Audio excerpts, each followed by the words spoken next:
Советском Союзе созданием боевых самолетов с вертикальным взлетом и посадкой занималось только одно конструкторское бюро – Александра Яковлева. Сегодня вы узнаете о Яке-141 – уникальной боевой машине, равной которой в мире нет.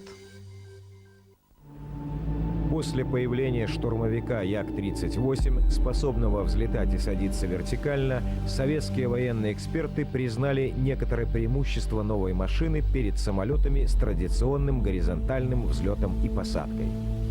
Однако существовал один серьезный недостаток, который ставил под вопрос саму идею дальнейшего развития боевой авиации в этом направлении.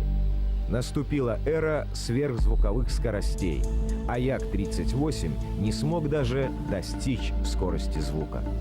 Машина проигрывала и в таких важных показателях, как маневренность и полезная нагрузка, то есть способность взять на борт то или иное количество вооружения.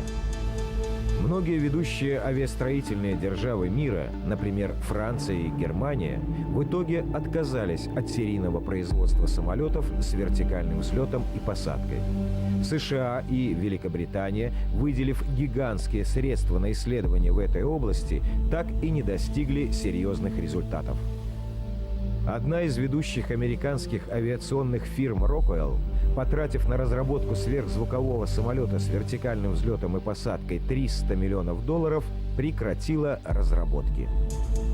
Некоторые эксперты стали утверждать, что все это направление было ошибочным, и машины такого класса никогда не достигнут уровня летно-тактических характеристик современных сверхзвуковых истребителей.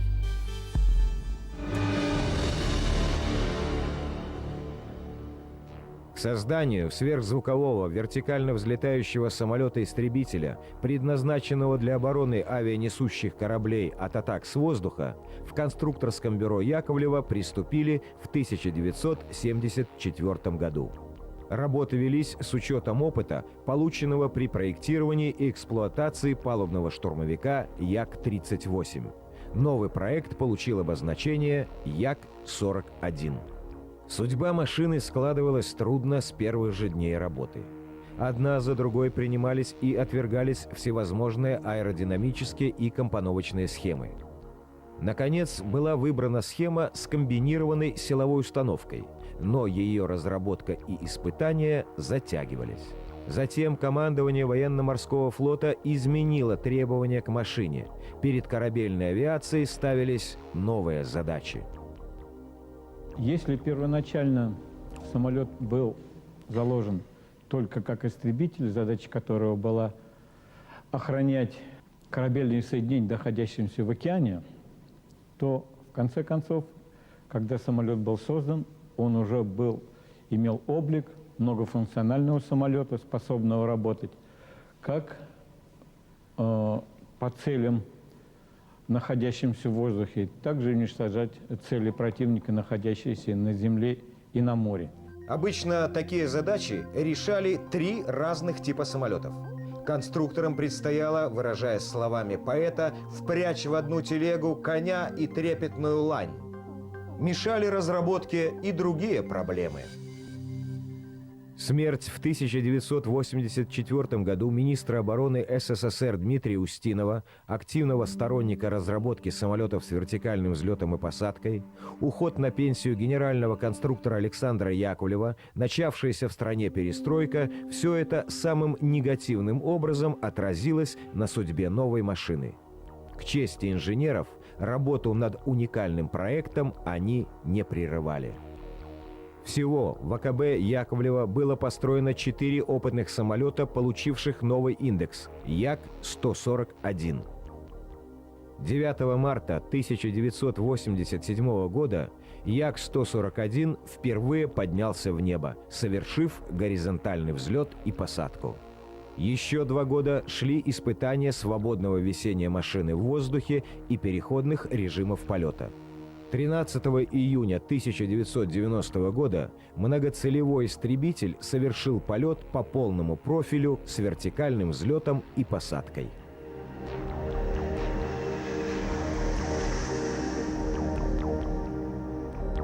Волею судеб мне довелось поднять впервые эту машину в воздух и провести большой объем испытаний на ней.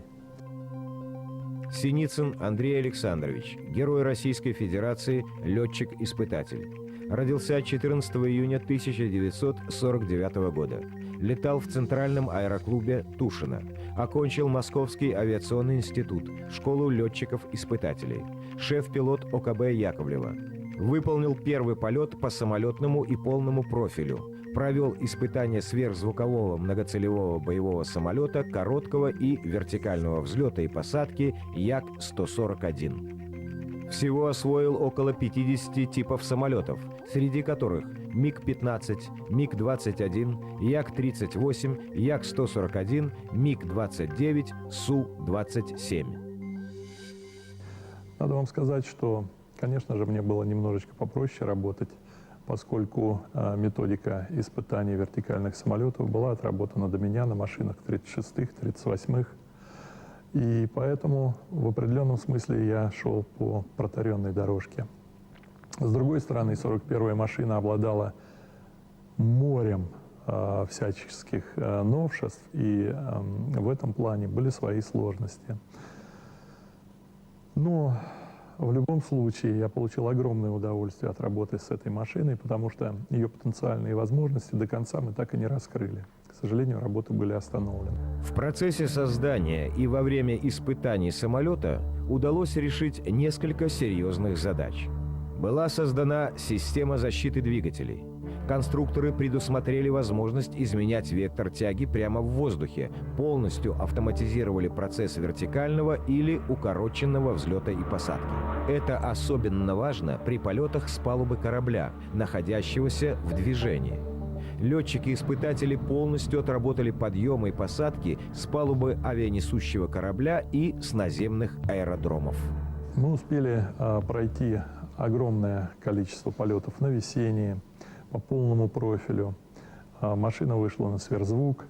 И в заключении всех работ мы провели небольшой этап испытаний с корабля, где машина подтвердила свои уникальнейшие возможности, в том числе такого автономного базирования.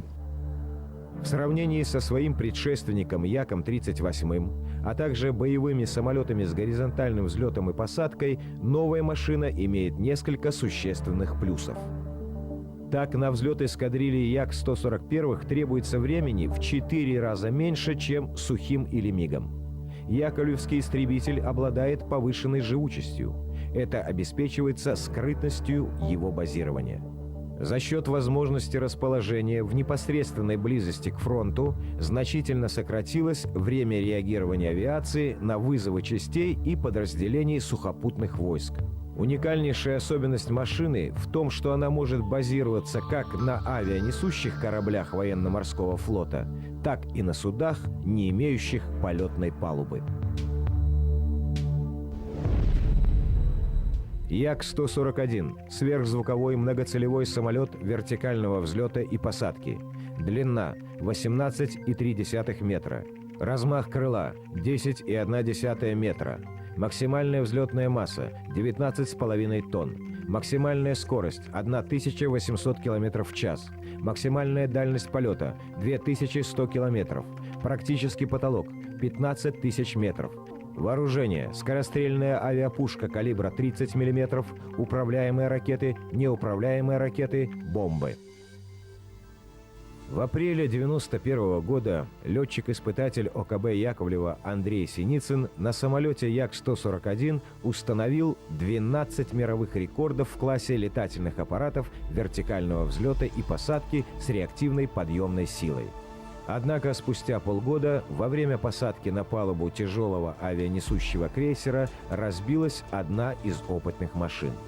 Пилот Якимов успешно катапультировался, но истребитель был потерян. Авария послужила поводом для того, чтобы заморозить проект. Но истинная причина состояла в том, что государство к концу существования Советского Союза вообще прекратило финансовую поддержку оборонной отрасли.